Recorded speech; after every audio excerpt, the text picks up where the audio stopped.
Before the glass towers pierced the clouds, the people of this desert looked down at the sand to find life. They found it in the sparse shade of a single unyielding tree. You can feel the heat rising through the soles of your shoes long before the sun reaches its peak. Out here, where the city fades into an endless sea of ochre dunes, the wind carries no sound of traffic or commerce. It only whispers sand against stone. We are standing miles away from the neon glow of the metropolis. The air is dry and heavy with the scent of warm dust. If you look closely at the horizon, the air shimmers, distorting the shapes of distant dunes into fluid mirages. And there, rooted in a landscape that seems entirely hostile to life, stands a solitary figure. Its trunk is twisted by decades of wind. Its leaves are pale green, fragile-looking, almost resembling tiny feathers, yet they do not wither in the furnace of the Arabian afternoon. You reach out to touch the bark. It is rough, deeply scarred, and warm to the touch. This is the Ghaf tree. For centuries, this simple canopy was the only refuge for the wandering souls of this land. It was home before the concept of a city ever existed. Welcome to Culture Journey. Most travelers arrive in Dubai looking upwards, mesmerized by the impossible glass towers and the relentless pursuit of tomorrow. We imagine a place built entirely on speed and luxury. But cities, like people, have secret layers. To understand the true heartbeat of this emirate, we must look away from the gleaming skyline and return to the silence of the sand. Today, we are walking slowly through the forgotten memory of the desert to find the true anchor of this culture. We are searching for the soul of Dubai, not in the architecture of the future, but in the deep, silent roots of the tree of life. Let us walk together into the quiet warmth of the early morning. The desert is entirely misunderstood by those who only view it from behind a pane of glass. It is not an empty void. It is a canvas of subtle, persistent life. As we walk, our feet sink slightly into the soft ridges left by the night wind. Notice how the colors shift under the changing light. The sand is not merely brown, but a living canvas of rust, pale gold, and crushed pearl. The silence here feels entirely physical, wrapping around your shoulders and settling deep into your chest, a quiet reminder of just how small we are within this vastness. The Bedouin people who moved across these plains for generations understood this scale perfectly. They did not try to conquer the landscape. They learned to listen to it. And the ultimate reward for their listening was the Ghaf tree. Imagine walking for days under a sun that offers no mercy. The horizon gives you nothing but heat and the promise of more heat. And then, in the distance, a small patch of green emerges against the blinding gold. The relief you would feel is impossible to describe to someone who has always known walls and artificial cooling. The Ghaf tree was pure survival. Its roots plunged 30 meters deep into the earth, blindly reaching through layers of bedrock and sand to find hidden reservoirs of ancient water. Think about that for a moment. While the modern city reaches hundreds of meters into the sky in a matter of days, the Ghaf tree spends a lifetime reaching down. It teaches the most fundamental lesson of this culture. True strength is found in your roots, not your branches. Sit down with me here in the speckled shade. The light filters through the thin leaves, creating shifting patterns of gold and gray on the sand. Hundreds of years ago, this very spot beneath this very canopy was the center of society. Before there were boardrooms or cafes, the shade of the Ghaf was the original gathering place. This was the Majlis. The Arabic word simply means a place of sitting, but it is so much more than that. It is the heart of community life. Close your eyes and try to hear the echoes of a time before the engines. The soft thud of a brass pestle crushing green coffee beans and cardamom. It is a rhythmic sound, almost musical, designed to tell anyone passing by that they are welcome to stop and rest. The scent of the roasting beans drifts into the hot air, rich, earthy, and slightly bitter. A fire crackles quietly nearby, feeding on fallen branches. Rugs woven from camel hair are spread across the sand, their geometric patterns telling stories of different tribes. Families gather in their respective spaces, the elders sharing news of rain, traders exchanging stories of the journey, and voices reciting poetry that maps the geography of the stars. In the desert, hospitality is not merely a polite gesture. It is a strict moral obligation. You offer a stranger water and coffee because tomorrow you might be the stranger dying of thirst. The etiquette is precise and beautiful. The host pours the coffee, holding the pot in the left hand and offering the small handleless cup with the right. You drink only a little. The liquid is intensely fragrant, tasting of earth and spice, usually followed by the deep caramel sweetness of a fresh date. When you have had enough, you gently shake the cup from side to side. It is a silent language of respect. The Ghaf tree provided the shelter that made this human connection possible. It fed the camels with its leaves. It provided medicine from its bark. It was the silent witness to generations of births, marriages, agreements, and farewells.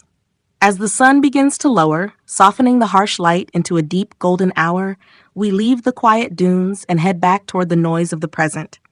The transition is staggering. Within an hour, the ancient sand gives way to smooth asphalt. The solitary trees are replaced by thousands of vehicles moving in endless rivers of light. The architecture rises up around us, blocking the horizon. Dubai is a place that moves with breathless momentum. It is a city that loves the polished, the unprecedented, the massive scale of human ambition. But if you look closely as you move through the labyrinth of concrete and steel, you will see something remarkable. The past has not been erased, it has been protected. On the edges of massive highways, you will suddenly see the road curve awkwardly to avoid a single crooked tree. Inside the courtyards of massive glass villas, builders have designed entire homes around a twisted Ghaf. By royal decree, it is illegal to cut one down. Even in a society driven by rapid progress, there is a deep, quiet reverence for the life that sustained their ancestors. The people here know that if you sever your connection to the roots, the wind will eventually blow you away. The trees stand among the skyscrapers, like quiet elders watching their children run wildly into the future. They do not judge the glass and the neon.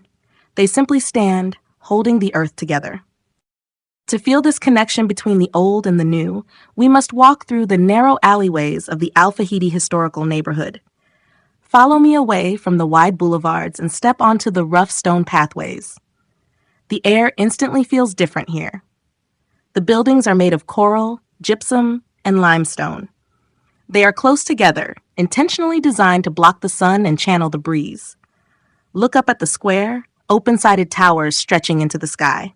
These are the bargil, the traditional windcatchers of the Emirates. Long before electricity, these ingenious structures trapped the passing breeze and funneled it down into the living spaces below, cooling the homes naturally. It is architectural brilliance born of pure necessity. Notice the shape of these narrow streets. Look at the way the buildings cast deep shadows over each other, creating pockets of cool refuge. Long before modern engineering, the architects of this neighborhood understood the desert's most crucial lesson: how to capture the wind and weave shade into the very fabric of daily life. The architecture is a physical memory of gathering under the branches. As we walk, the heavy, intoxicating scent of burning oud drifts from a slightly ajar teak door. The air fills with notes of ancient resin, sweet smoke, and deep history. Outside a doorway marked by heavy brass studs, an older man sits quietly, the beads of a misbah slipping methodically through his fingers.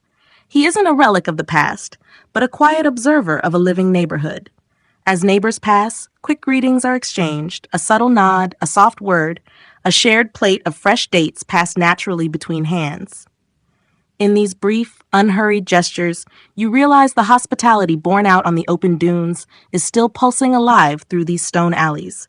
The environment has changed completely. The walls are now coral and limestone instead of woven goat hair, but the soul of the people remains exactly the same. The evening begins to settle over the city. The call to prayer drifts over the rooftops. It starts from one mosque, a solitary human voice rising into the dusk, and is soon joined by another and another, until the entire sky seems to vibrate with sound. It is a beautiful, resonant, deeply grounding chorus that seems to suspend the rush of the city for just a few moments. The sky turns deep purple, then a rich indigo. The modern skyline in the distance lights up, a dazzling display of wealth and ambition reflecting over the waters of the creek. Small wooden boats called abras ferry people across the water, their small engines humming a steady rhythm beneath the glowing towers. We often travel the world looking for monuments. We want to see the tallest building, the oldest ruin, the grandest museum. But true culture does not live in objects. It lives in the spaces between people. It lives in the way a cup of coffee is poured. It lives in the way a family spreads a mat under a tree on a Friday afternoon to share rice and meat, continuing a ritual that is older than the borders of the country itself. Dubai is a place of massive contradiction. It is incredibly easy to come here, spend a week in absolute luxury, and leave believing you have seen all there is to see. It is easy to assume that because a city is new, it has no history. But that is the illusion of speed. If you slow down, if you walk away from the shopping centers and the bright lights, you begin to feel the ancient pulse of the desert beneath the pavement. You begin to understand that the people who built the impossible towers are the grandsons and granddaughters of the people who survived the impossible heat. The ambition that drives this city today is the exact same survival instinct that kept their ancestors alive under the harsh sun. It is a desire to endure. It is a desire to build something that lasts against all odds. Let us go back to the desert one last time before the night completely takes over. We leave the city lights behind us. The darkness of the open sand is absolute and pure. The air drops in temperature, becoming cool and crisp against our skin. The stars appear in numbers you can never see near the city, scattered like diamond dust across the black sky. And there, standing in the dark, is our Ghaf tree. It looks smaller at night, just a quiet shadow against the vastness of the galaxy. When you stand beside it in the quiet dark, you realize why the people of this land revere it so deeply. The tree asks nothing. It requires no irrigation. It demands no tending. It simply reaches down into the dark earth, finds what it needs to survive, and offers shelter to anyone who passes by.